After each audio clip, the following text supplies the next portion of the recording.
Hi and stuff. Mushy, I'm Lay, and I want to be in the sequel. Ni hao ma. That is not Japanese, but I like saying it. So I would rather be Okay, one of thanks, those dead folks. schoolgirls and then Mm, not be in the sequel. But technically, I end up being in the sequel. that chick Miyuki, the shit. She was great. Cute little Japanese. She deserved it. Well, she literally knew. Like, sorry, we're skipping like two generations of movie and a country. She even said she's like, "This is the most haunted house in all of Japan." She knew it because she was from there, and she still went in. Oh, I do love it. I do love the fact that you can I call only out support people. victim blaming when it's something like this. Sorry. We won't go there, I guess. But I guess, yeah, you're listening to They're They're here. Here, a Podcast. podcast where we discuss, dissect, and Disembowel all things horror. ferociousness.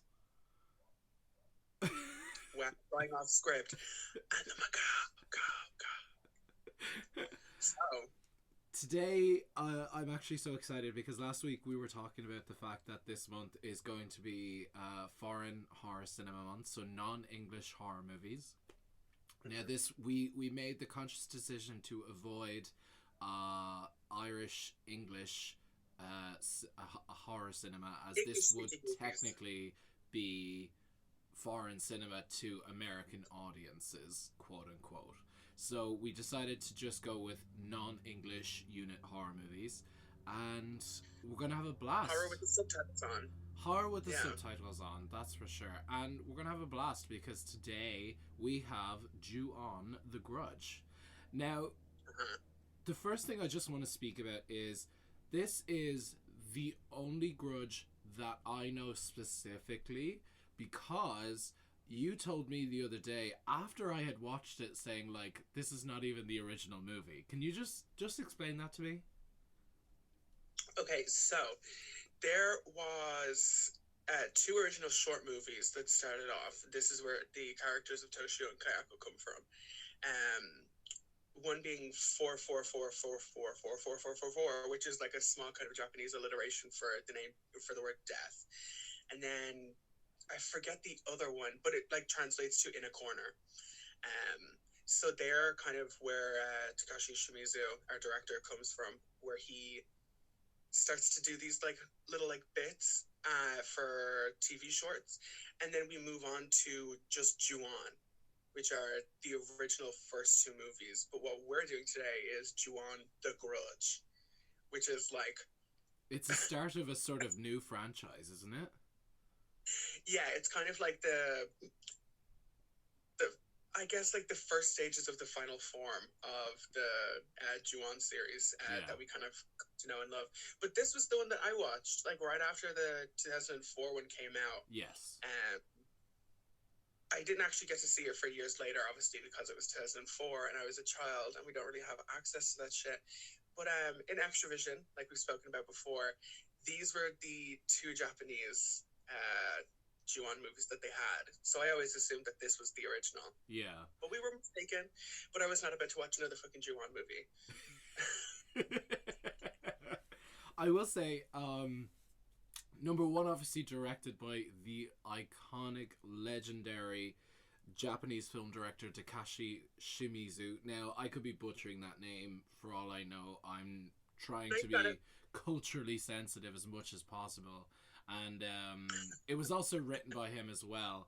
And I got to admit, the man really does know how to set an atmosphere, a mood, a level of tension that just kind of continuously wraps up as obviously eventually going to like whenever the ghosts do appear, and I really do appreciate it. He uses very much less soundtrack and more sound effects, more ambient sound effects that sort of Mm. end up, how do I explain it, like like the rustle of trees or like the sound of an elevator door opening becomes more frightening than, like, you know, one of those Americanized string quartets that, you know, duh, when something scary happens, you know? That kind of like filmmaking like trains you to be on edge at all times because you don't have the kind of security of a soundtrack telling you like, oh, it's about to happen. You know what I mean? Yeah. So it kind of like lulls you into this like sense of like, oh fuck, like where is it going to come from? Mm-hmm. You know, and when is it going to come from? I remember like this franchise, like fucked me up as a kid. I remember like watching these movies, and it was like the first time where I could like see my heartbeat, where I could like see my chest pumping. It just fucked me up, but it was great. I loved it. It was like something new then. Like already having been watching horror movies for years and shit like that, and then this coming out messed me up. But I loved it. But I gotta also admit that when you when you were a child, the sort of safety boundaries of like hiding in the covers of your bed, or when you get to your house, you know you're safe. In this film, that completely flips that idea on his head, where literally you get Kayakos Ghost, the actual Grudge spirit, literally invading a woman's bed to take her away. And that is, it just completely flips everything on its head. Like, there is no safe space. You know, your SJW tears are not going to be wiped away by some safe space. It's going to happen, and it's going to happen in your bed, and that's the way it's going to be. It's true. That's one horror trope that always pissed me off, because I never understood the logic of it, of like, if you think something is in your house or your room, why are you hiding underneath your fucking sheets? Mm-hmm. That makes no fucking whatsoever. A, that's the darkest place in your room. And B, you're just, it's not a hiding spot. Everybody knows you're right there. Yeah, it's... Again, she's asking for it. I'm joking. Well, I mean, like, the annoying thing is, they all go into the house, they all eventually find out what the issue is, and then they all die, because they realize there's no... Well, do they die? Do they not die? It's sort of confusing. They do. All right, point, quote, cut, Emmy. Okay, they die.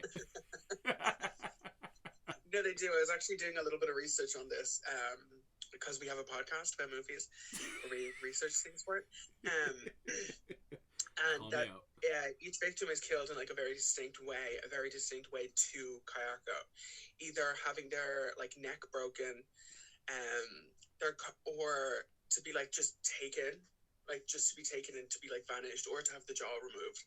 That's kind of a through line in all of these movies, including the American ones and the most recent one. Also a Sam Raimi number. I was like very confused on like what Sam Raimi's role was in the 2004 one, because I remember him like very vividly like being on the box, like his name being on the box, and him being on like all the featurettes. But I think he produced it or something, but he directed the most recent one though. Yeah. Which was kind of lame, but also still like carried the through line of these things, like the deaths being so distinct to kind of this series. Great. Yeah,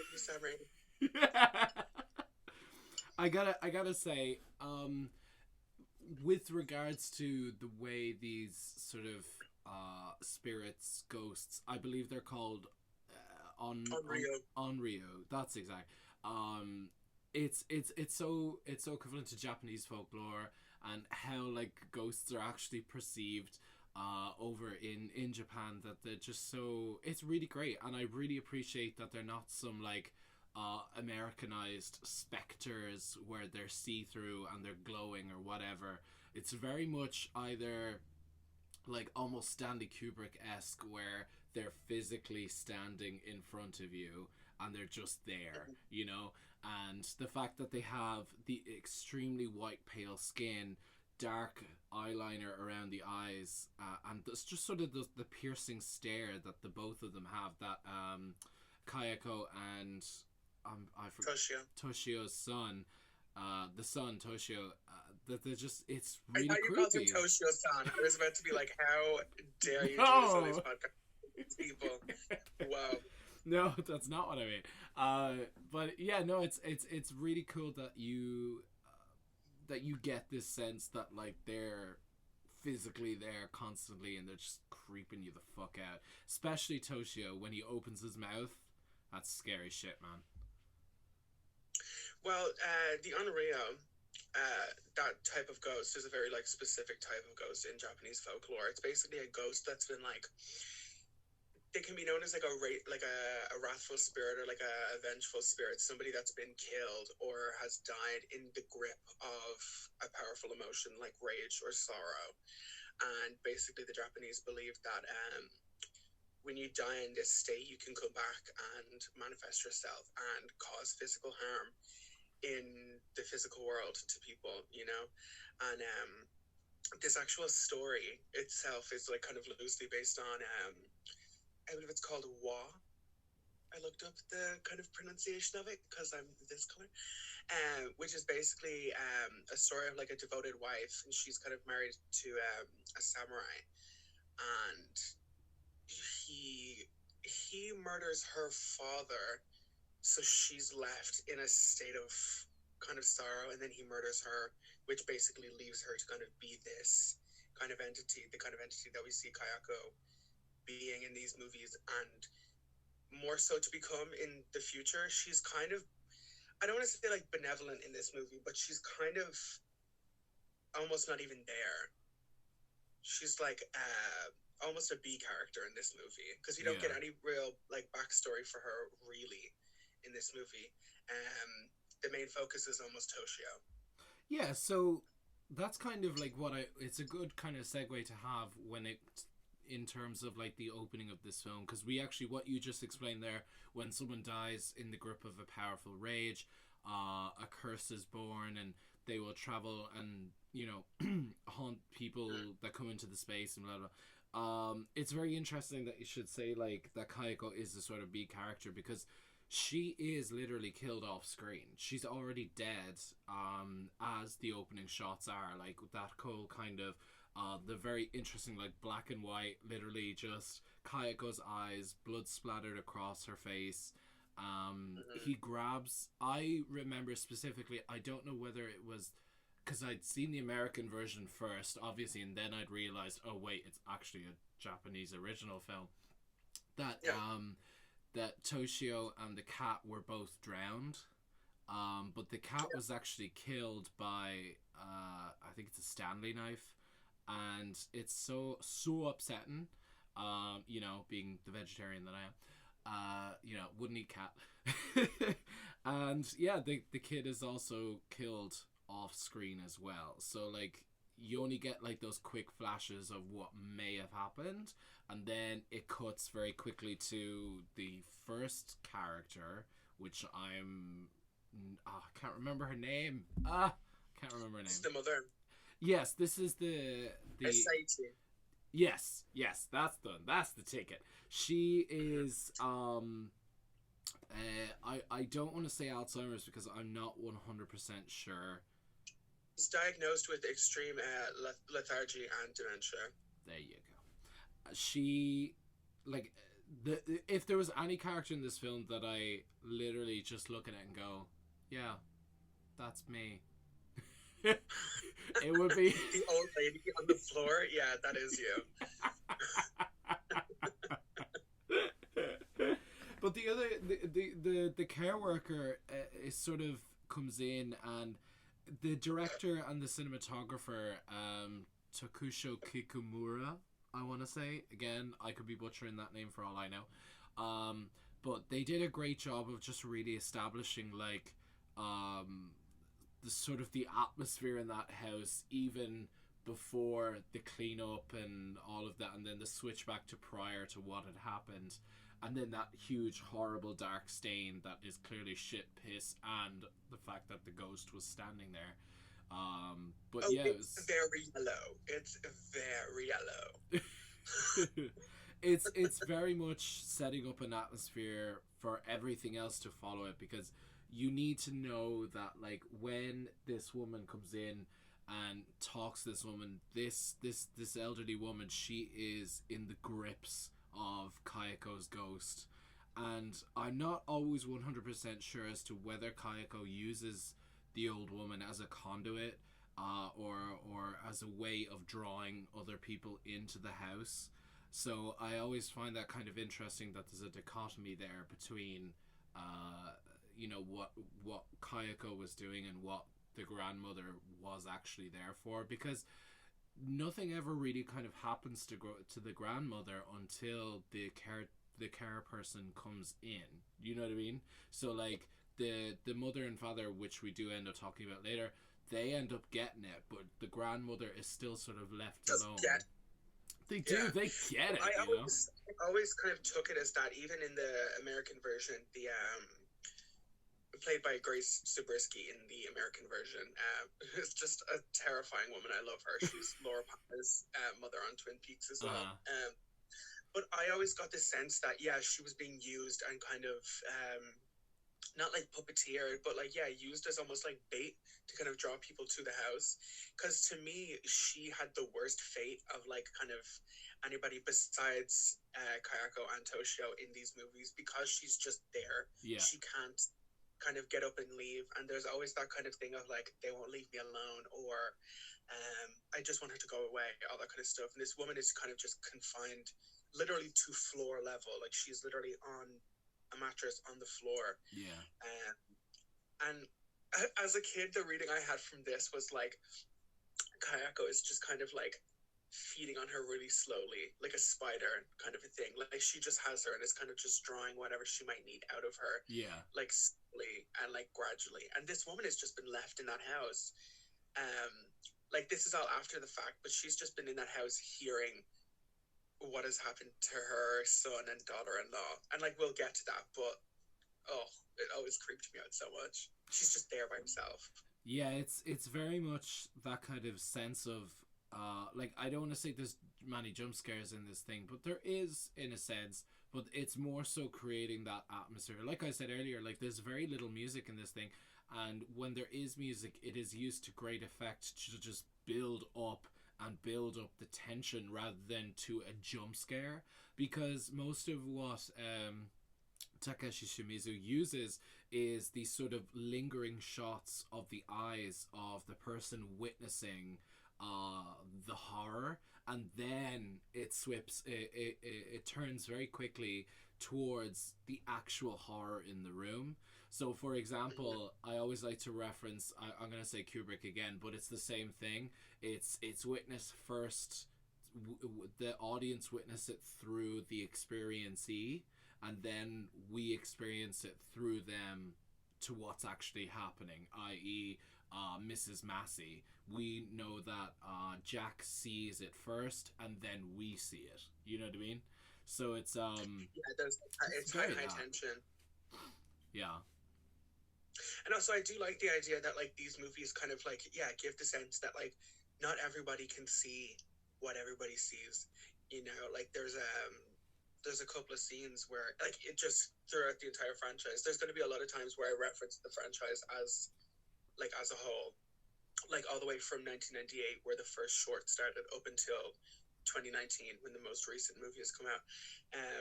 There is a lot of that kind of seeing that it's like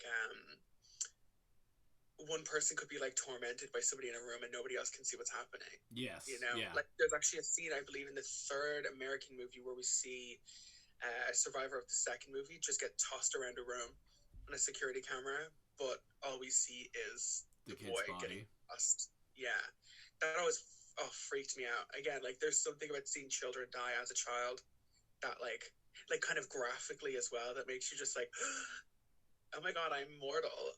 Who knew? You know?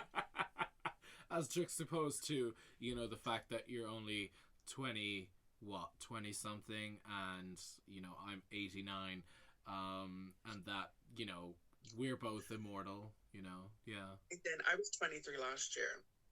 This year I'm 24. And you'll be 24 for the next 24 years. I'm a 24-year-old. Wow. Someone pay me. Yeah. For another 6 months, maybe. Yes, we're halfway through the year. Yeah, for another 6 months. Yeah. I already closed down my phone tab to be like, what else? So I do want to very quickly talk about the fact that Toshio, apart from everyone else, Toshio is the one that consistently moves back and forth between a form of ghost as an Onryu, as a grudge spirit, and as his sort of like I always call it like his memory self, where he's still in his clothes that he died in. They're nice and clean. He has that I want to say it's the scrape on his knee with the bandage on it, and he often appears in the ways and things, but he does that at the beginning, which was confusing to me. I did think it was a little strange that this happens and then it doesn't happen again for like any of the other people. Like, he does appear in one scene as the kid, as a living kid, but it's just sort of strange to me that they would do it and then sort of never reference it again. I always seen it as like him trying to fool the woman further into the house. That's what I always thought it of. But now that I realize that, like, I mean, literally they drew her into that cupboard that goes up into the attic, and the kid was in it as his normal self. So it just didn't make sense to me in a way. And then the grandmother sort of just kind of brushes it off. She's like, I don't fucking know. Well, she like doesn't fucking know. Like, this lady is like catatonic, like from the jump. And I always take it that like Toshio is more of like a passive spirit in this situation. He's kind of like there to kind of, I don't want to say like observe, but like almost as like set dressing. Like, it's something to kind of lull you in and to make you feel a little bit more secure, because like, again, a through line in these movies is the main character is, as far as I remember, and as far as I can recollect, is always a woman. So I kind of get that Toshio is supposed to kind of play to women's maternal side and get them to trust him and get them to feel like, oh shit, I gotta help you, you know? Yeah. But also, again, another through line in these things is non-linear storytelling. Which we're not going to follow today because it will make for a fucking mess. Sorry, Takashi. Yeah. And this kind of like weird thing where the ghosts show you, they give you this weird like interactive experience of their death. You know, like we always get the scene where our quote unquote final girl is going through the house and it suddenly becomes daytime. And we get the scene of Kayako being killed and Toshio being killed with the cat, which I always loved. That like, it's such good design and sound design as well for Toshio to be like, the design is so simple. It is so simple, and then just to have this kid open his mouth and have this like cat like yawning, like this, like, oh, it's so good. And the cat noises are always like really like kind of stretched out and distorted just so. It's so effective. Always really freaked me out. And in ways like that sort of like harkens back to like the uncanny valley aspect. I'm like, you're looking at a literal, I want to say a 10-year-old kid, and like from out of this mouth, not even like him doing any mouth techniques, he's just literally opening his jaw, and these like, not even just one but like multiple cat sounds are coming out at the same time, and it's always these kind of the growls, the screeches, all that kind of thing, and it's like fucking frightening, especially when that dad comes in to find his wife like catatonic on the bed and she just dies. But like, it's really, really creepy. And this is something that I just thought was so fucking hilarious, was the fact that when the caretaker comes back, she comes back and she finds the grandmother like open mouth, eyes wide, lying down, you know, hands clasped to her side in like absolute terror. She goes to sit down by her to try and like, I don't know, either wake her up or if she's having like sleep paralysis or whatever, because this film was very heavily based on some scenes of sleep paralysis. And I always think it's just so funny, and you pointed this out as well, is that the Kayakos Ghost, again we see it from her perspective and then we see it from Kayakos' perspective. She's literally like hunched over her like Dracula in a shadow, and then the eyes pop open and look at the caretaker woman, and Kaiko's like, do you mind? Like, first of all, we're introduced to our main character, Rika. She is the caretaker that we're talking about, right? She got herself a cute little mullet. She has this short little bob haircut in the front with this random little strip of long hair in the back, right? But like before this, right, we get to meet I just I like don't even know if or Kazumi, right, and her husband Kazuya. That's the couple that live in this house whose mother is living there, right? I refer to her in my notes as Japanese Clea Duvall because this is like Oh my god, who Clea Duvall plays in the who she plays in the 2004 one. But we kind of get like this is like in large what the 2004 one is based on. The 2004 one is actually kind of like a like an amalgamation of these first four stories kind of like dropped in. Like I was watching some side-by-side comparisons last night, and again, like no score, it's very, very like unsettling. We got this lady who is asleep on the couch. This is like pre everything actually happening. She's like asleep on the couch and her ramen gets knocked over, her tea gets knocked over, whatever, and it can't be the mother because she's catatonic. She's on the floor, like she's fucked up. She can't do nothing. And then she sees that like all these little like footsteps, like footmarks, like made out of the water that got spilled over or whatever like that. And they go up the stairs. They lead up the stairs. And I think this is such a like great scene of tension where she sees the cat first and the cat kind of like hisses at her or whatever like that. And then the cat goes up a little bit and she like kind of peeks her head around the corner to like the landing, and a pair of white hands, not like white people hands, but like paper white, like come out and just grab this cat and just pull it up. And then she just goes to investigate. What a fucking idiot. I don't care if it's a fucking house. I'm calling the police.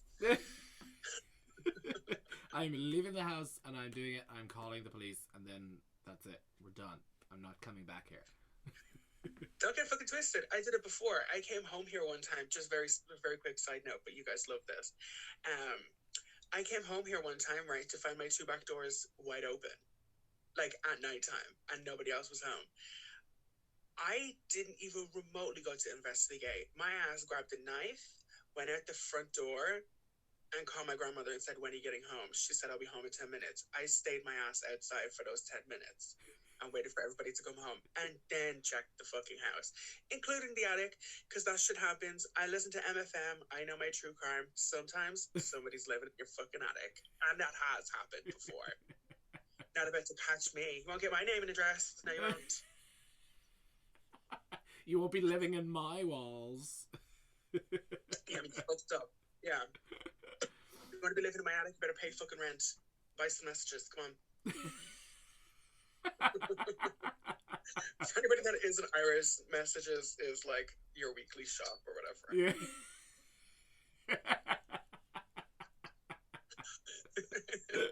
Get the messages out of the boot. Yeah. Sorry. Do you want? Jurang? Yeah, sorry. Oh god. Oh god, my cheeks hurt. My cheeks hurt. I need some filler. Oh yeah.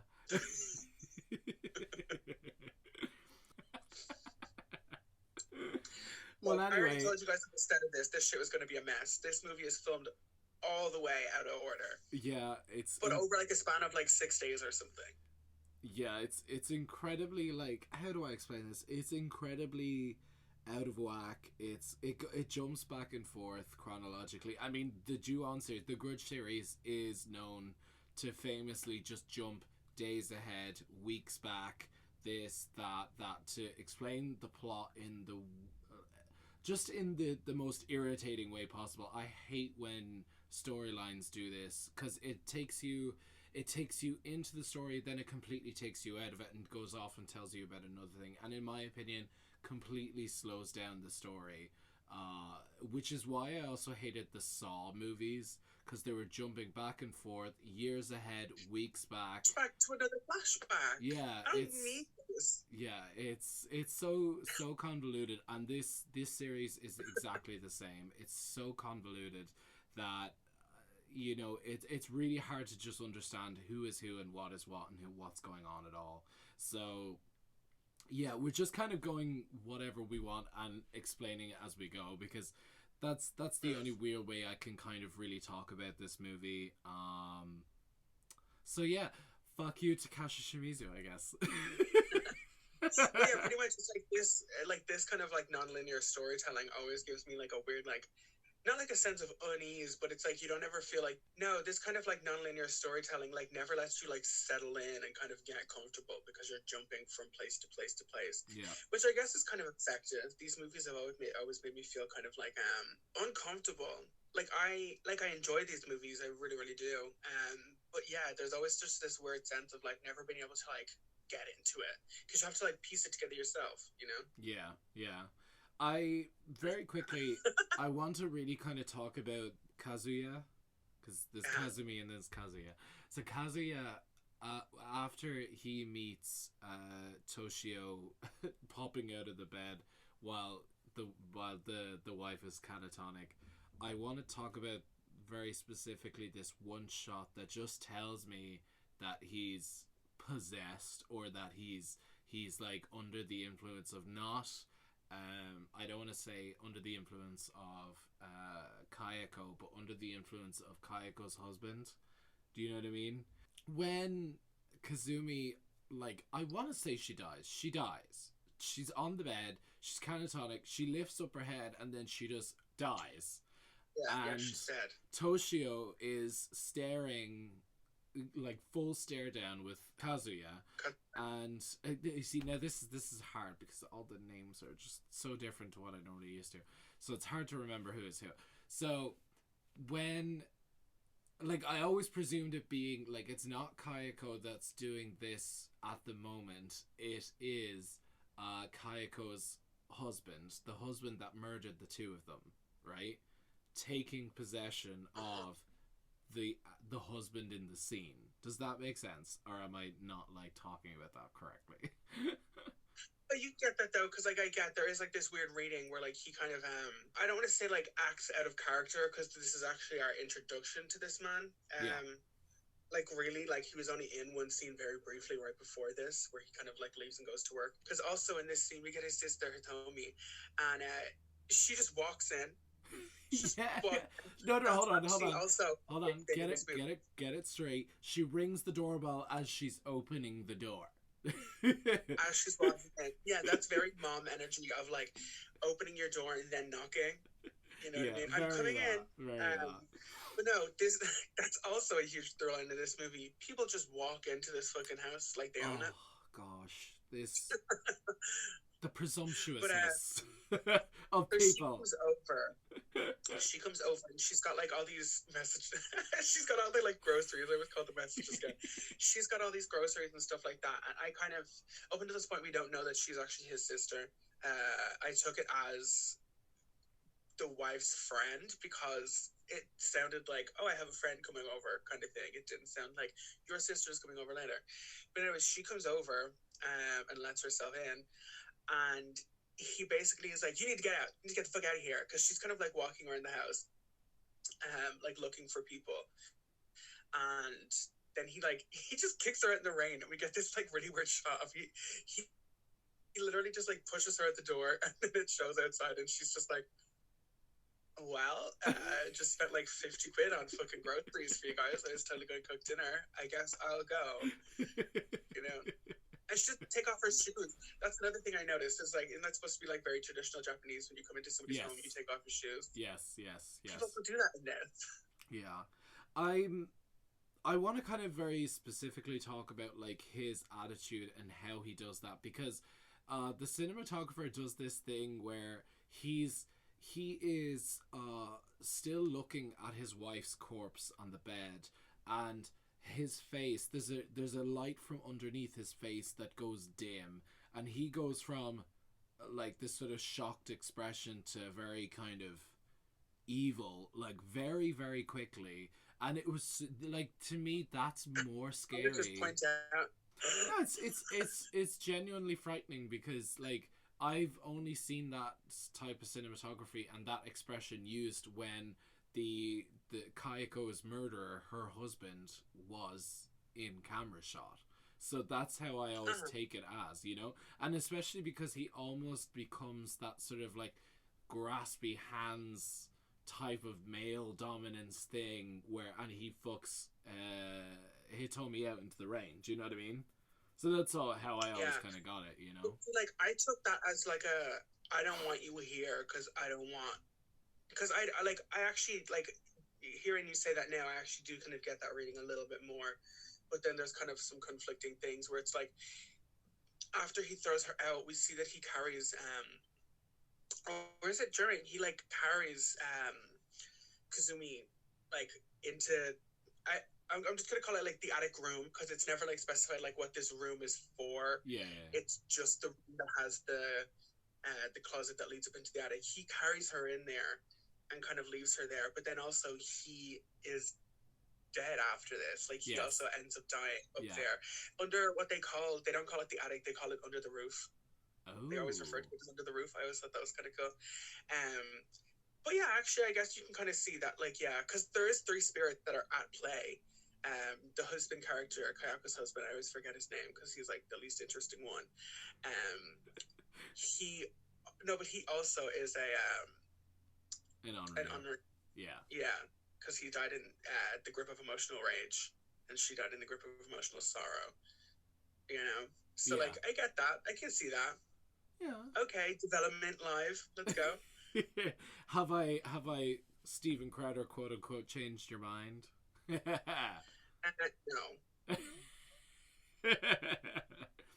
We also do get our first glance of Kayako as full Onryo, because she's behind that sort of like blurry glass, that shady glass. She's like standing over the balcony in some room that has a window that looks out onto the... That's the attic room. Yeah, and like she's like looking out. So to me, that also says like she's influencing, of course, what's going on. But of course, that means that Kayako has also seen Hitomi, his sister, meaning that obviously she's not safe as well. So she's fucked. Well, the whole thing is that like once you step onto this property, you're fucked. Yeah. And like as a kid, I always like, you know, like when you're a kid and you're like, oh my god, if this thing ever happened to me, how would I beat it? I always tried to figure out like the parameters. I think we even spoke about this briefly with the Jeepers Creepers thing. You know, it's like, what was my game plan as like a 5-year-old? What is my game plan if this thing ever comes for me? Yeah. My thing was always like, but what are like the parameters of this curse? Like how far away do you have to be safe? Because in the second Americanized movie, one of the chicks just gets grabbed from off the street and brought into the house and is instantly pretty cursed, you know? Yeah. My way to avoid this was to just never go to Japan as a kid.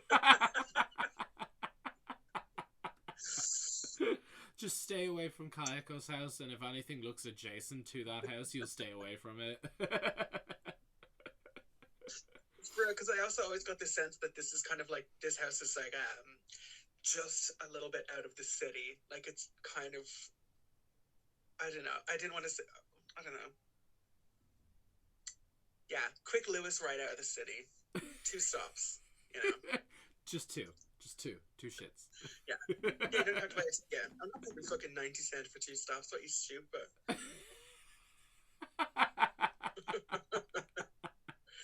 Look, there's no inspectors on it. Fuck it, we'll just get on it. Come on. Yeah. We used to do it all the time. There ain't no respect. I've paid for a Lewis ticket maybe 5 times in my whole fucking life. You got that, Lewis, Dublin? I'm not paying for you. Bitch. You heard it here first. Lee Whelan has called the Lewis system a fat bitch. Yeah. Well, we kind of very quickly get Hitomi's, I want to say, death. because there's a few things, and Kayako really does kind of like make it very extra for for Hitomi. And even though she was only in the room, and Hitomi even brought groceries, she brought like God knows how much yen and spent it all on food to only be left there for, you know, the caretaker to come in and see. And what does Kayako do? She fucks her over. She fucks Hitomi. Fucks her right in the bed. But we get all this kind of like, how do I say it? Like a lot of, first off, in the toilets, very Kate Bush hairstyle, like you were saying. You asshole! That's the second fucking joke of mine you fucking stole. Literally, how dare you? You're cutting that out. I don't give a fuck. You're cutting it out. You're cutting it out because I had to fight you on it. I told you she looked like Kate Bush, and you said no, she fucking didn't. And I had to state my case twice. You're literally the gayest gay out there. You see any woman with some bushy ass hair, you're gonna say Kate Bush. Don't say like you won't. You just said Kate Bush because I said Kate Bush. Literally, how dare you? Oh my god, write your own fucking jokes. Okay, well, Kate Bush is in the other stall. Wow, just stole the lines, didn't I? Yeah, I'm so fucking salty over here. Don't do that shit. May I point out that the acting, Hitomi's actress, she's a Oh my god, no, wait, let me point out Hitomi's actress. Let me point it out.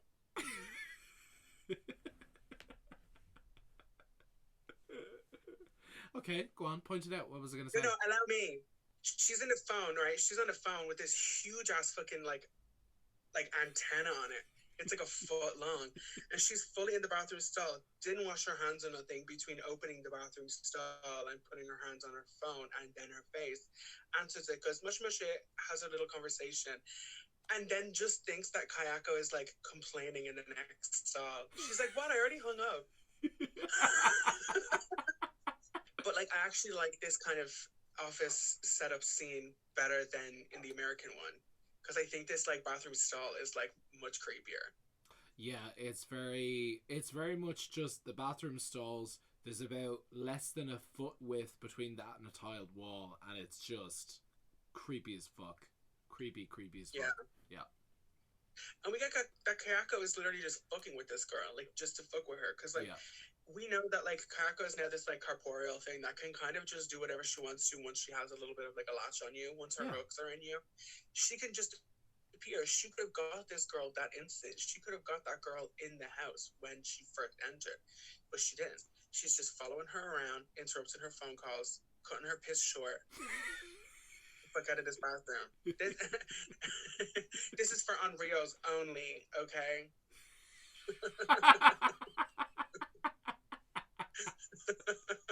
This is the only found segregation between the living and the dead. Yeah.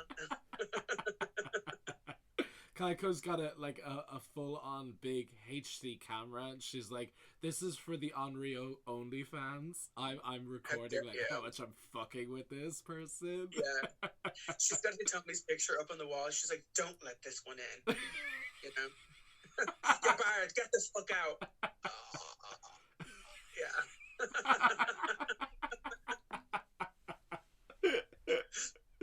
Oh my god. I do think it's very effective though, because that phone call that she gets when she gets back to her apartment from Kazuya saying like what apartment what number's your apartment? 1601. Yeah. Like I always think that's so funny because like I can just imagine like Kayako going like, I'm looking up at the apartment block and be like, I'm not going through every single fucking one of these houses.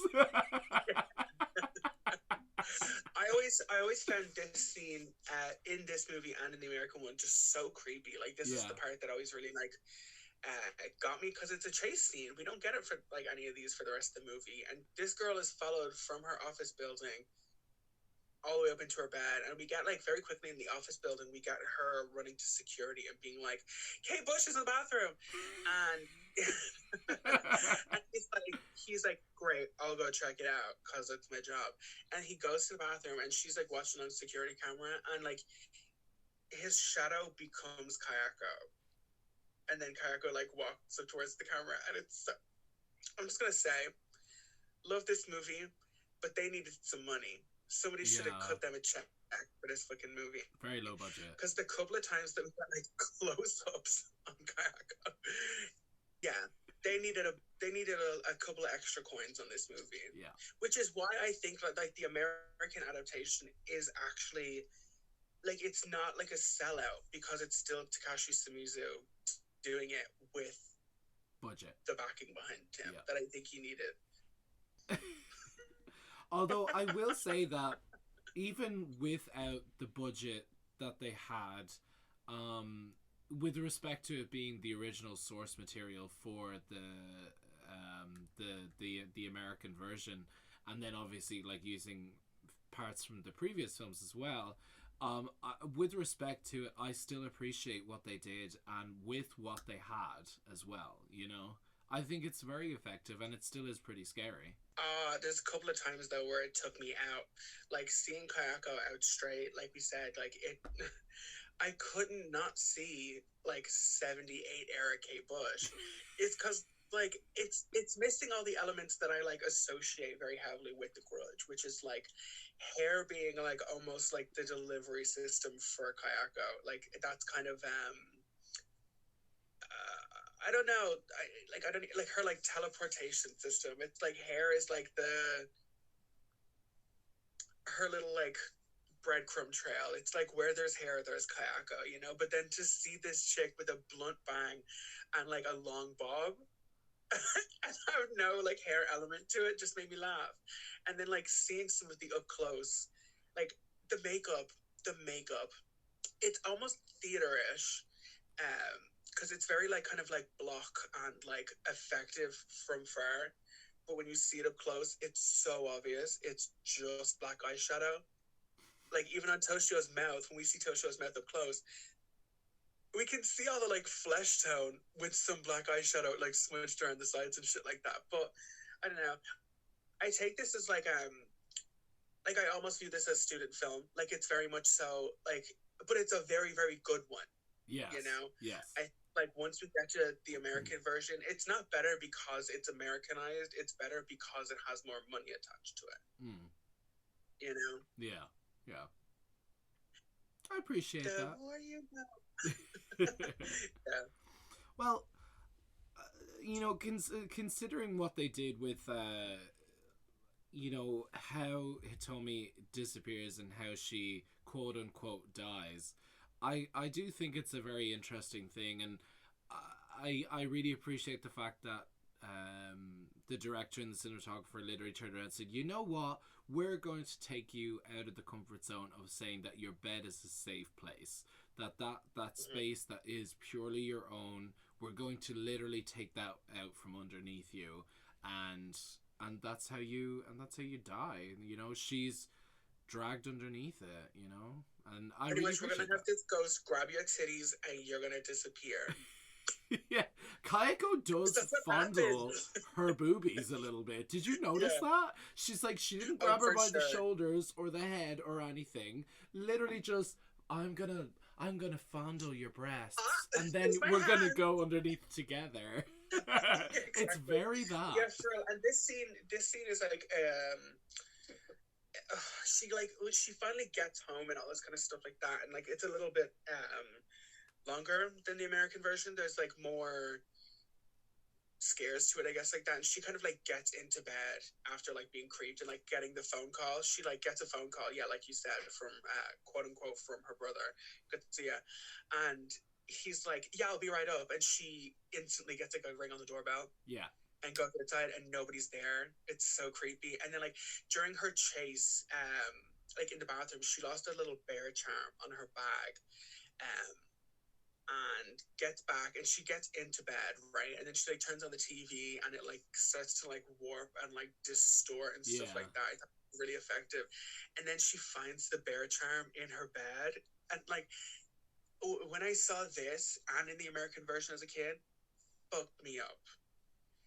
Like I love that little bit of storytelling, because they could have just cut to Kayako being in the bed, but it's the fact that she finds it first and has a couple of moments to realize, like, oh shit, Yeah. like I'm fucked. It's so good. And yeah, then Kate Bush comes up and just, oh, there's kind of my hands on your breasts. Let's go. Yeah. And she's gone. She's gone. Those are like the more kind of like vague kind of deaths in these movies where people just are gone, but then they kind of become like an extension of Kayako's rage in a way. Yes. Because like we get to see, like, throughout all of these movies, everybody that dies is used again as kind of like a puppet of themselves to kind of lure people in. Mm-hmm. We get that with the schoolgirls in the second movie. We get that with, yeah, it's like a good through line throughout these. Yeah. Some creepy shit. Yeah. So Toyama,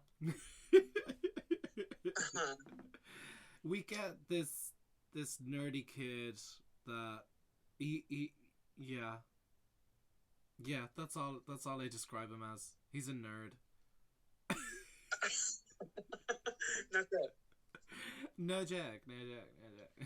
So he's the original guy that was meant to go. He was the original guy that was meant to go to the house, but for somehow reason was able to bump it off to his mate.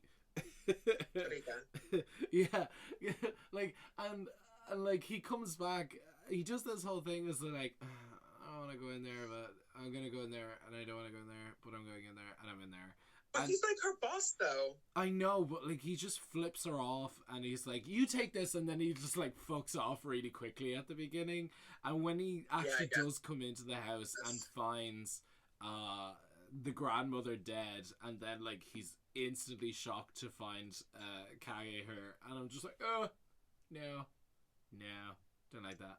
But at first he like doesn't even think anything is wrong. He goes in and it's kind of like, hey, how y'all doing? And like doesn't like realize that she's like fully dead. And when he comes in and looks at her, she's not just dead, she's dead with her like hands like up, yeah, rigor mortis like up to her eyes. I thought that was so cool. And then like has that little shock where he goes to like sit back and sees that Mika is actually just in the corner. Like, and she's also like PTSD like out the wazoo, just like staring off into nothing. Because like, yeah, this is where we get like, yeah, the aftermath of her seeing Kayako. Yeah, you know. And I love that in these movies it's not like like the reactions is that people are just catatonic afterwards. Like even when we find Kazumi, she's not just like dead, she's not just like injured or like freaking out or crying or anything, she's just kind of like we get it, like it's almost like they're like almost like suffocated, like they can't breathe in or out, they're just kind of in this weird form of stasis, like where they kind of can't get out. And that always freaked me out, that always really fucked me up. You know, I take it as almost like they're just kind of feeding off them in some way, they're getting something out of them, you know. I really do think that the sort of effectiveness of not having the whole I'm stabbing you, I'm murdering you, and you know I'm gonna kill you in the most awful way or blah blah blah is more effective to have the bodies. I mean the I want to say the police chief detective or whoever his name is, he goes up and he obviously finds the husband and wife up in the attic under the roof, as you put it. And they're like they weren't murdered, they were like, it's almost as if they both crawled up there and just died. They just are dead. Yeah, you know, and I think that's just so effective. And like that image of that sort of creamy beige yellow light just on them, as like they're just sort of slumped together, you know, neatly packaged away, is really scary. And like it's frightening because there's no explanation for it, you know. Yeah, and they're almost found like it almost looks like the Pieta. because he's kind of just holding her and she's just slumped over. And like, oh, it always creeped me out because they weren't just like dead, like they weren't just people, they were like kind of off color as well, like where we kind of get this almost already starting to like rot, which is, ugh, it's so creepy. And just the fact that they're like staged, and I literally think that the police, like, they're like, oh, they died of natural causes. They're positioned. They didn't, yeah, like you said, they didn't just crawl up there and decide to die. Yeah. Of nothing. Yeah. Okay, I'm going to be dead now. You know, like you can't just, that doesn't just happen. Yeah, yeah. Also, this police chief, human chair of the week. He's so cute. No, ex police officer guy who, yeah, he's cute. The one that they're like, they go into like basically recruit him. It gives me that scene where it's like the old action hero is retired and they're like, we need you for one more mission, man. And he's like, I don't do that anymore. I got a wife and kids. And then he like goes to do it. You know what I mean? It's like his last heroic act. He's like, well, fuck it. They asked. I might as well. Yeah, exactly. For plot development. I would be me if I let evil prevail. Yeah, let's go. Max power 5 or whatever it is, you know. Max power. And that's the end of that chapter. Yeah. I think that's it. Yeah, I think I'm like, yeah. Yeah, it's we do get this The whole Simpsons. sort of exposition dump, I want to say, of the background of the Takeo family. Is that how it's pronounced? Which is Kayakos' family. I thought it was Psycho. No, Psycho is the name of the husband. As far as I know. Let me fucking check this shit up. Let me fucking check this shit up.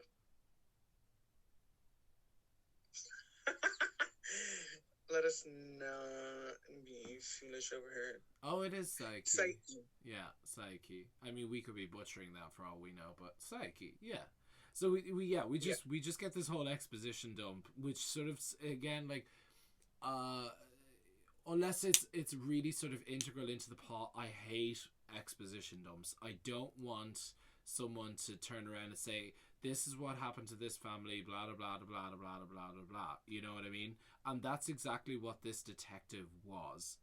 Essentially, he's just a person of an exposition dump, and it just kind of it irks me when they're sort of thrown in there in order to not even develop the plot, because understanding the family, you know, what their names were or anything like that doesn't particularly develop the plot in because this is the middle of the film. This is not the end of the film. This is anything. It doesn't develop the plot at all. So it just slows it down Well, let's just know completely. that Tosho is dead and has been for 3 years, and that like these people are the first people to have moved into this house since Kayako and Toshio were killed, and the husband killed himself. Like, because up until then, we don't know that Toshio is really, really a ghost. Because, like you said, he shows himself in like human form still. He's still like naturally skin colored. He's not like a ghost cat fucking thing yet. Yeah. Well, he is, but like we don't know like actually what the crack is yet. I don't know. I still firmly believe that things like that are very much slow, and those parts of the plot are just they just. I don't know. I like the idea that in these movies we see that there's like a web that like it's almost this weird thing to show like you don't know how much you pass your emotions onto people. Yeah. Because like people get so wrapped up in this house without like ever having been there, and then are like drawn to this house. You know, I like the idea that it's like it starts off with one person and then spreads out to all these other people. You know, like. I want to see a weird movie where, like, the Kayako curse, the Unreal curse, becomes, like, a worldwide pandemic. Because it's, like, what are the actual, like, limits of it? Like, how far could it actually spread before it, like, stops? Yeah. You know? Yeah. I mean, it's an STD, let's face it. Or Covivi, you know. Fucking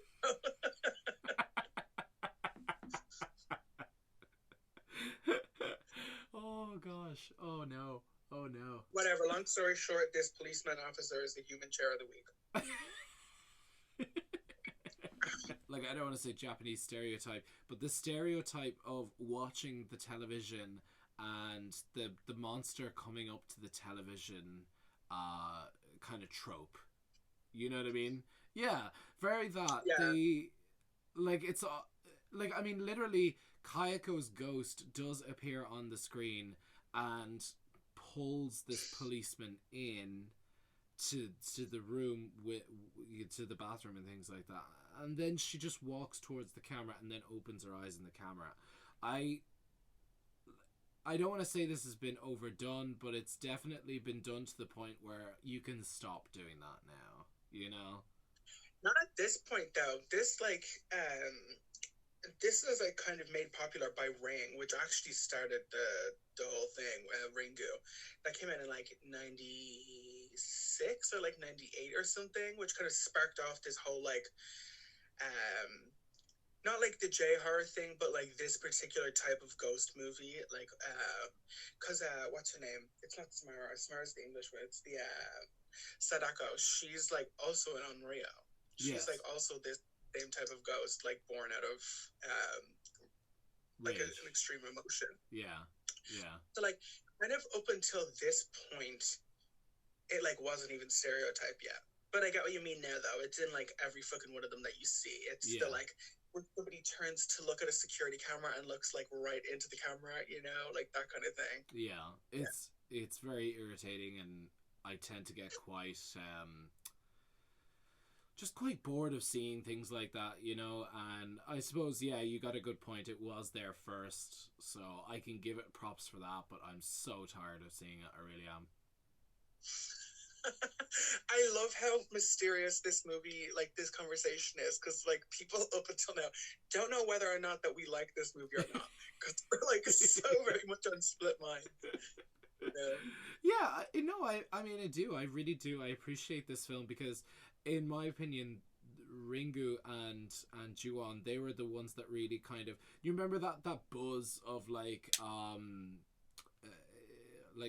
Asian cinema, Asian horror cinema that just kind of swept across everything, and that's kind of what it started. I mean, like, it started my whole interest. I didn't know about Battle Royale until I had seen these films, and I didn't know about the slit-mouthed woman until I had seen Battle Royale. Do you know what I mean? So it opened up a whole, which is why we're having this month, really, is to find the purpose of, you know, getting more people interested in non-English unit horror movies, and like these movies were definitely kind of the, shall we say, the floodgates to the opportunity to see more and like really kind of expand your horizons on the fear of like what horror can be, you know.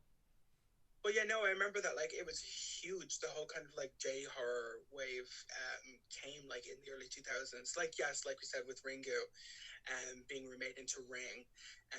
And these movies were already, like, very, very popular before they were Americanized and brought over here. They were only brought over, or I say brought over here like we're from America. Like, they were only brought over and kind of distributed to wider audiences because of how popular they already were, you know? Yeah. I remember, like, like I said at the start, that for a couple of years after I saw the American Grudge, there was always that, like, oh my god, like, the Japanese one is so much scarier. Like, I dare you to, like, watch it. You know what I mean? Yeah. And, like, I remember even, like, the cover was great. But then, like, we have all these other movies, like, I think Shudder and, yeah, like the Ring series and stuff like that. There is definitely more that are, like, escaping my mind at the moment that were adapted. But, yeah. That was, like, a huge movement. Yeah, and it was there for a good minute. It was really a big thing. I mean, not that it's still not a big thing anymore, but like it's definitely gone more towards the quiet section, if that makes sense. You know, it's definitely not on the level that it was when we'd first started hearing about these films. You know, there's definitely no sense of hype anymore, if that makes sense. Yeah. Just quickly, it was One Missed Call and The Eye. Those were the other two movies I was thinking of. Or Pulse. Yeah.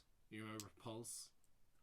Yeah. Those the particular the non-English version of that, the original version, way more scarier, way more scarier. That scene where the ghost is coming across the room very silently, and she just sort of in slow motion trips to the side and gets back up and starts walking towards him. Terrifying, absolutely terrifying. Yeah, it's just that like knowledge of like, yeah, being able to see it the whole time and just have it like so slowly come towards you. Yeah.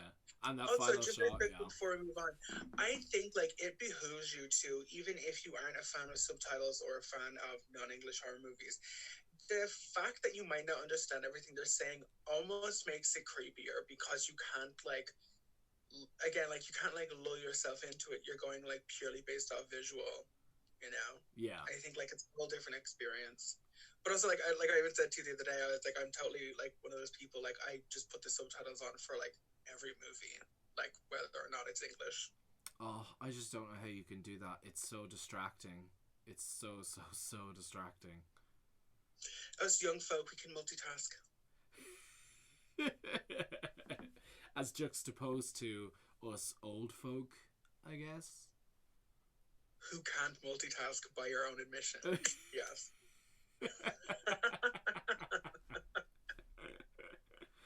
So anyway, back to Kayako and her scares. Oh my god. Yeah. So yeah, fuck Japanese horror. Yeah. Yeah, this film. Like, getting back to this film. I'm so thrown up. I just don't know. I don't know how to continue talking about this film because it's still so fucking convoluted. You know, I mean, we even get the security guard who ends up dying by Kayako. We get, you know, him fucking investigating the house, and like, oh, it just doesn't make sense to me. There's so many like jumps and this and that, and then you get flash forwards to like the student kids who like you know, like you were saying earlier, like the daytime parts of the house that like are flashbacks, but they're like also flash forwards because we haven't seen what happened to them. And yeah, it's just, yeah, there's a lot. It's a lot. Yeah, there's pretty much like 3 concurrent storylines kind of crammed into this one movie, and then they're all shown non-linearly, so it really makes for like a confusing watch. Good luck. I guess. No, it's good. And also like you'll get used to that with the Ju-on series, because they're pretty much all like filmed this way and displayed this way, even up until recently this year. The Ju-on series that came out on Netflix, also in Japanese, is all shot this way and is all displayed this way. It's all completely non-linear. Yeah. So I guess yeah, you're just gonna have to kind of get used to that.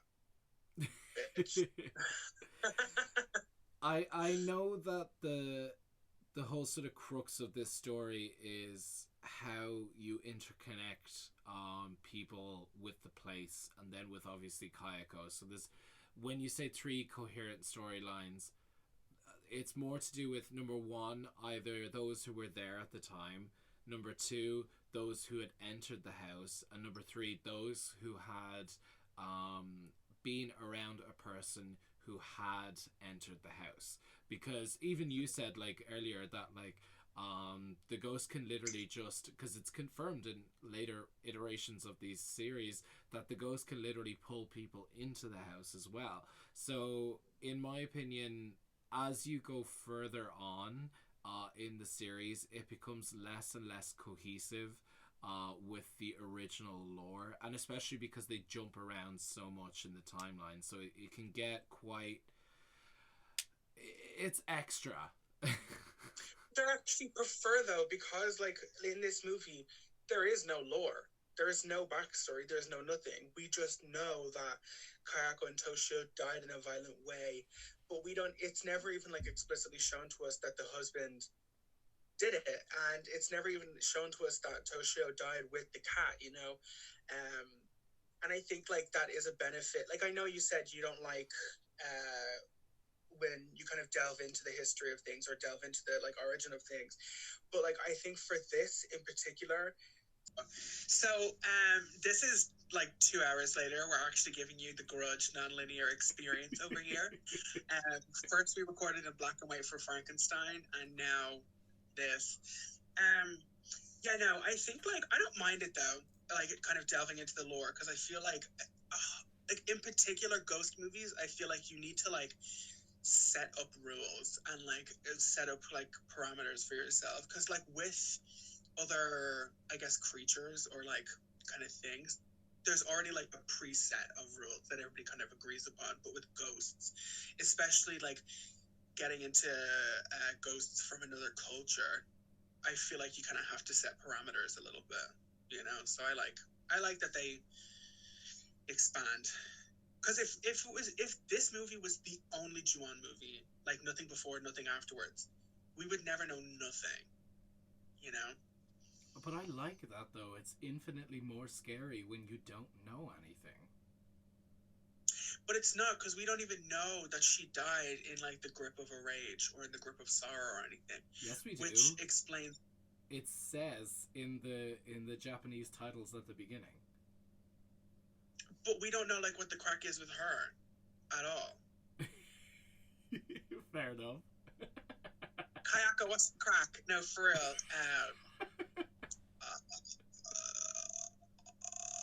Yeah. I knew somehow. How many fucking times did you do that in school in like 2005? How many fucking times did you do that to 3 people out? No joke. So true, so true. Oh my god. The amount of times I would just be sitting there in Mr. Leamy's class and just be like tapping the pencil off the side of my cheek and I would just go, yeah. Yeah. Out of boredom. That sound originally recorded by Takashi Shimizu, actually. That's his voice doing the croak. No way. Yeah. The croak, it makes it sound like a dance move. Now do the croak! The croak! Yeah, exactly. Oh god, we still have to record a podcast. We're literally just shining on about something random. This entire episode is literally just tangent after tangent after tangent. Yeah. I mean, we even said the other day, I was like, we should actually start another podcast, non-horror related, that starts with one topic and just see how far removed we can get from said topic. Like, nothing written down, no notes, just like the topic is food and see how far away from food we can get. Just by chatting shit. I'm sorry, you guys. This is so hard to record. Okay, so Miyuki. So we got like the grown-up daughter of the like investigator that's kind of like doing all of this shit, right? She is doing something. Nathan.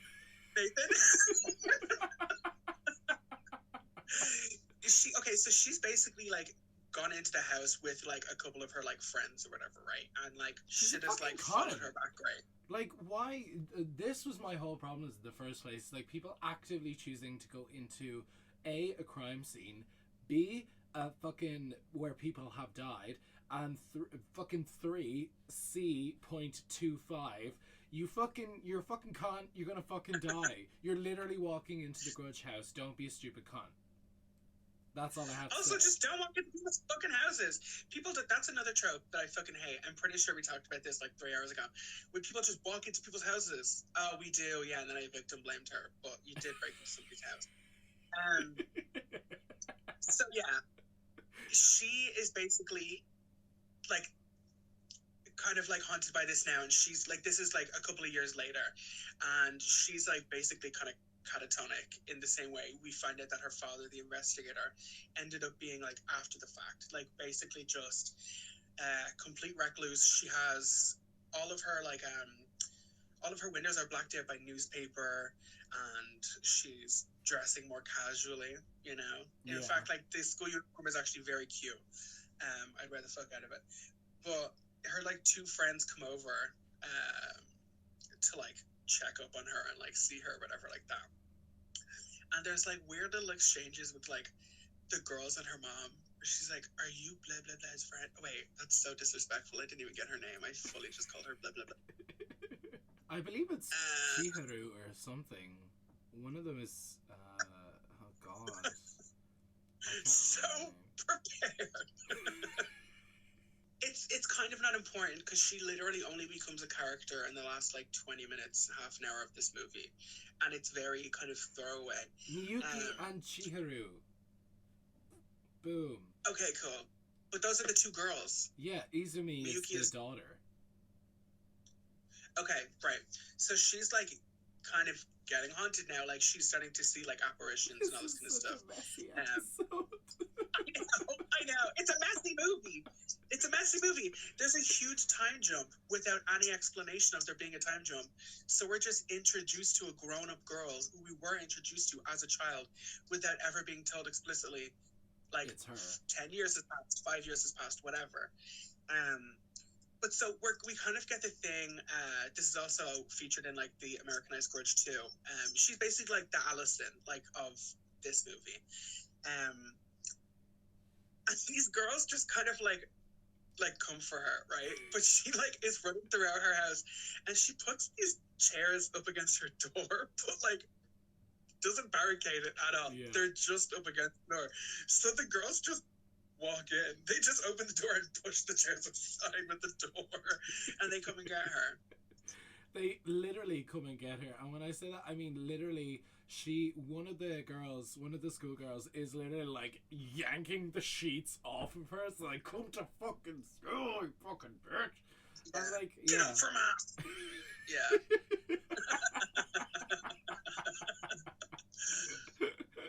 I know most of the time they're kind of like sweet and all that, but like it sort of gets kind of really handsy by the end when they leave, because they're like they want to like take the sheet off, and they're like then really want to open up the blinds and stuff, and your one is like, no, don't open up the blinds, we can't do that, and they'll see me. Yeah, we've seen that in like a couple of the Ju-on Gorge movies now, where somebody's got their like windows plastered over with newspaper, and then there's like small little gaps that we like see an eye out of, or like see somebody standing there. And like bear in mind, this is like in an apartment building, so it's like they're up off the ground. There's no way somebody could just be like standing there. This movie is a mess, and I want to leave. For real. we had to choose this movie as the first one. God damn. Choose this movie. You did this. If I die on this day, I will die in the grip of an extreme rage, and I will leave a stain, a big red stain on your fucking life because of this fucking movie. Oh my god. Oh, yeah. I don't know how to I'm allowed to not like this movie.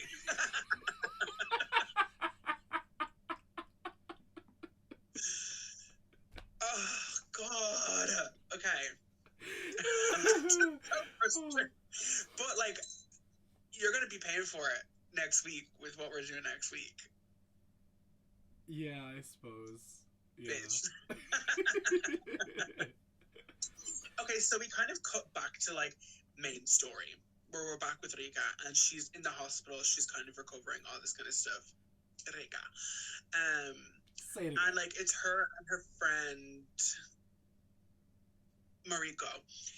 And Mariko, like, they're both, like, in college together. Like, this is what they're working in this kind of health center, like, why she was sent out.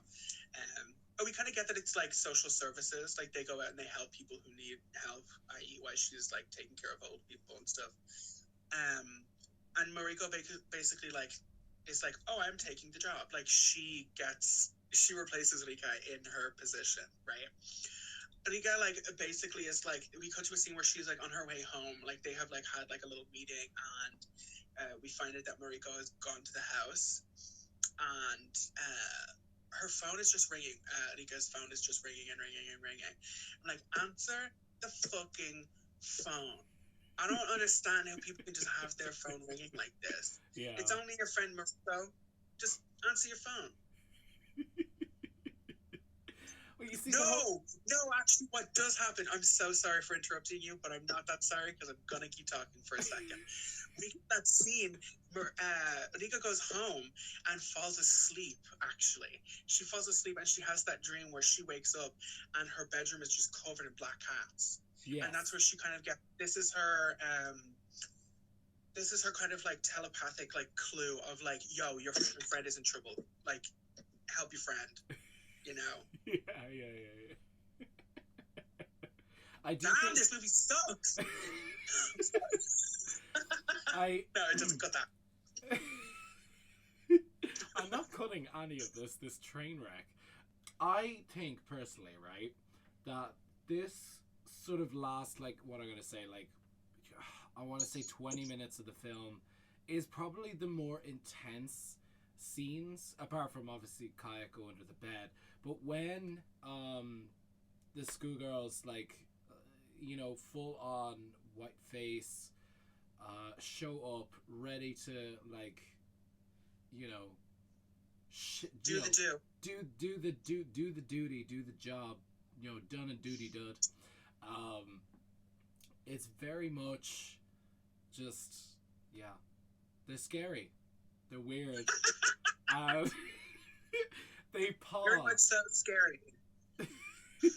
They paw at the window. That's the one thing that I absolutely love, is when she's like, they're in the window, then they're not, then they're weirdly chasing her, but they're only walking around after each other, and then they're behind that glass door that she stuck a chair, but just stuck the chair up against the door again, and they paw at the door before they literally open the door.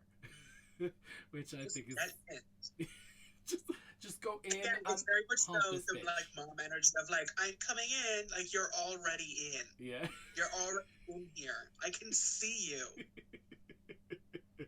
And then the Kayako Ghost takes them. Ironically, Kayako's probably the least interesting part of this film. She was only in like 3 scenes. Yeah. Yeah. It's great. I love it. So, like, no joke, like, if this sounds disjointed and this podcast sounds kind of all over the place, yeah, watch the fucking movie and you try and fucking do better. You write me a cohesive, I will send a nice book pick or something to whoever can write me a very well summarized, very, like, point by point, play by play of this movie. Go. I challenge you. Here's the first challenge of all our listeners.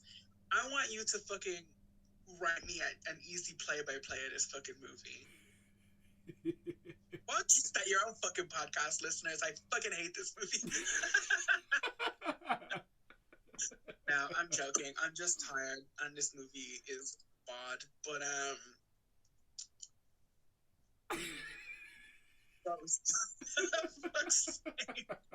this is honestly such a train wreck.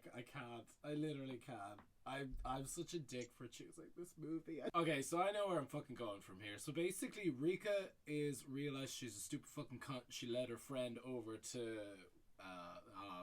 Kayako's place on that street in wherever it is at a certain time with other people that aren't there but are there but aren't there because the time doesn't make sense and the plot still doesn't make sense. So yeah, she runs back to the gaff and she ends up experiencing in some sort of weird flashback what happened to Kayako. Yeah, she does. But anyway, she realizes that shit's too late because Rika is like, she's on her own. She's fucked. She's gone back into the house, and that's literally the worst place you could have ever gone to. And yeah, she goes to look for Mariko, who is gone. She's not there, or is she? She is, and she isn't. I fucking hate it. God. Okay. Yeah, it's just, like, you know, it's a convoluted mess, and I appreciate what it was doing for the time it was, but now 2 hours into this shit, we're not happy.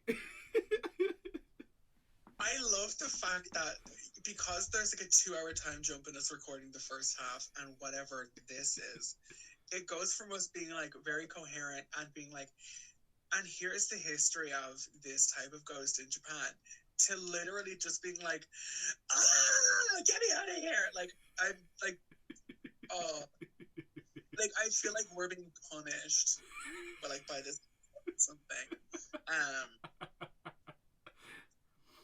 No joke, this movie is borderline student film, if not just straight up student film. It shows a lot of promise. There's a lot of decent scares in it, but like, god damn it, the editing on like the just the way this movie is constructed has just like fucked my head up. Yeah, the timeline, when you can like eventually put it together, the timeline does make sense, but not in a constructive way that as a casual moviegoer you're still looking at it going like, why? It's too much work. It is. It's too much work for an average moviegoer to like really kind of piece this shit together. But, you know, it's still a great movie. I love this movie. It's still a great movie.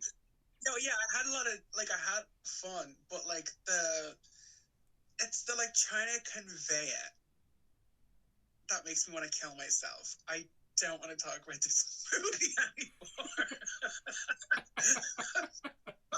Well, let me wrap it up for you then. Basically, Rika realizes she is fucked. She's locked up in the house, and we do get the most iconic scene probably in the series is Kayako coming down the stairs, all bloodied, cracking her bones, all fucked up, you know, Exorcist style wise, and Toshio looks on from, I think it's the banisters or like from a door frame or something, but like, yeah, Rika basically suffers the same fate as Kayako, and she ends up becoming another version of Kayako, as in like she becomes a spirit of rage as well, right?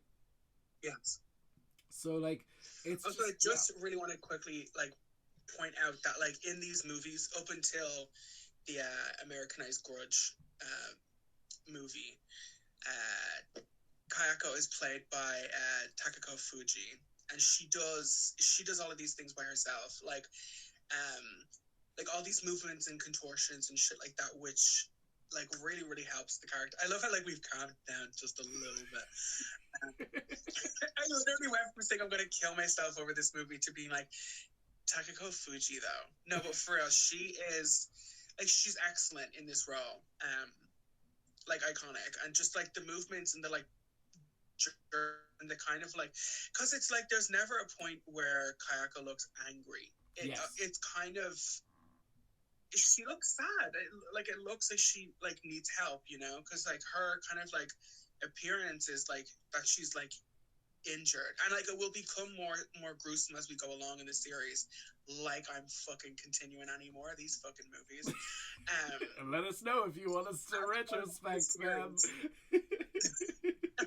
Now, for real, you can pay us. We're gonna have a Patreon for these fucking shows if you want to hear these. You know, I just wanted to say that like very quickly, because I know we actually haven't pointed out any of the actors' names. That's on me. I didn't look up any of the names, but I did just want to quickly shout out Takako. Yeah. Very talented actress. Yeah. Horror icon. She really is, because like, again, we talked actually about this before, about like a zombie being part of the pantheon and Freddy Krueger and all that, but Kayako is definitely part of that pantheon, you know what I mean? Like, she is that hairstyle, the white skin, and when I say white I mean literally ghost white, paper white skin with long dark hair, and I think it's a white gown. It's like a shift. It's like it's arguably, like, even if you haven't seen these films, you know what that represents, you know what I mean? Yeah. And like, yeah, like Ringu having come before, I feel like people tend to, Mix up the two. yeah, mix up the two. But to me, like, this is kind of the iteration that I think of when I think of like quote unquote like Asian ghost. Yeah. Like she's the image that comes to my mind. Sadako is the ring equivalent. Yeah. But yeah, and like she, like this fucking actress, like literally scared the shit out of me. Well, not literally. I didn't literally Terrifying. shit, but like, yeah, for real, just like stunning acting. That whole kind of slowly creeping down the stairs, because like it was always, I think it was the hand that you see first, and then the hair. The hand swoops. comes out at like a straight angle in like a really weird way. Like it doesn't just like flop out; it comes out like straight this way, and then she kind of like lulls the head down. Yeah, I she's think excellent. it's terrifying. She's really, really excellent in this role. Yeah. And she originated the role, and she kept with it until, like I said, the Americanized Grudge 2. That was her last appearance as Kayako. Then went on to be played by a different actress every time. Wow. And you can tell the quality of the movies drop off significantly. And like I said to you the other day, we went on a socially distanced walk, 6 feet, everybody. But like I think there's like this weird conception that the original has to be the better, which I don't think is true. I think like especially with this franchise in particular, and because Takashi Shimizu stayed with the franchise for a while, I feel like he was just kind of constantly reiterating these characters and improving upon them. Yes. Like I said, when we see the Katazumi and 44444, those are the two original movies, we can see that like the essence has stayed, but there's just been like a big development of these characters like through the years, you know? Yeah. And I do appreciate that. And I know that this is his second and not final iteration of these movies. And like I said earlier, I've said that like 5 times now. Like I said earlier. I think like once he gets a little bit more of a studio backing behind him, he gets a little bit more of a budget behind him, I think the story flourishes with an extra little bit of like boost behind it, you know? And like I can't fucking say shit. I might not like this movie, but like I never fucking made a movie. Takashi Shimizu sure did. You know, made it like 6 times. But yeah, I don't want this to come across as us like shitting on Takashi Shimizu. It's just you're shitting like on he'll get there eventually. No, I'm not. It's like it's a very good attempt. I just feel like the movie would have been better served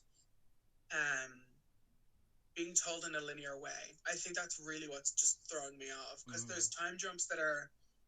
This whole episode has been thrown off because we don't know what's going on consistently. Yeah. And like again, like that's not to say that I didn't have a good time. I know you had a good time watching this. Yeah, I love this movie. But damn, this movie makes me want to cut myself. I'm joking. Very quickly, just as much as this is being a mess, I do recommend this movie. I just don't recommend you try and tell somebody about it afterwards. Very quickly, there's 2 things I want to finish on. I do know that there was a little cut clip from the end of this movie that has a very dark, ominous feel to it. I mean, it's more depressing and whatnot, but it's deserted Tokyo streets with loads of missing posters, just like blowing away in the wind, and we find Rika's corpse. Like, she's no longer like the short hair. She's like she is a Grudge spirit, and she's just standing there like with her in the attic, and I'm just like, oh god. Yeah, and she reawakens with that at the end. Yeah, Yeah, it's Yeah. so. That is a thing that we actually got a couple of times was the missing posters. Even the schoolgirls noticed themselves in the missing poster. Yeah, and then I They just get want to freaked out by say it. that I didn't mention this earlier, but that like that stare from Kayako the first time I don't want to say fully see her, but see her shadow over Saichi, the grandmother, when she like looks over at your one Yeah, Rika. at Rika, and she's like, "Do you mind?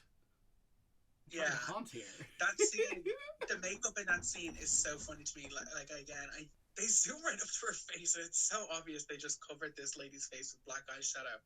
And like, there's a part on one of her eyes that had like started to water a little bit, and you can see some of her like flesh tone showing through. So like this movie is fun, and it has a kind of a very student film energy about it. A very Sam Raimi energy about it, which is why I can see that these like two directors like linked up. Like I can definitely see why Sam Raimi would have been drawn to this, because like it very much so has the feeling of like, okay, I got a camera, I have some friends, I have a little bit of money from college, like to make a film, let's do it. You know, it has that kind of like feel to it. I just feel like the movie will hit its stride in the future. This story will hit its stride in the future. Yeah. I love it.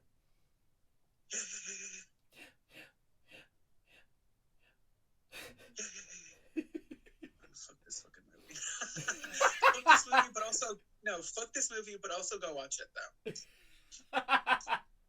We honestly, You know we do defriend of the pod Takashi Shimizu, and we will sing your praises. We do, and we absolutely love non-English unit horror movies. Yeah. So next week, what do we have, Lee? What do we have? We have a movie that has been confirmed to me that makes Nathan uncomfortable, which is actually how I decided upon it. I asked him, not yesterday, but the day before, which of these two movies would make him more uncomfortable. So we're taking it across one of the ponds, and we're going French. We're going to go... The options presented to Nathan were Martyrs or Raw. And Raw... The prospect of Raw made Nathan more uncomfortable, so I chose Raw. So we're getting Raw next week. We're going to see some shaky to lag. Wow. So excited for that. Finger licking good. You know, get some hot sauce on that. Yeah, that dude was cute.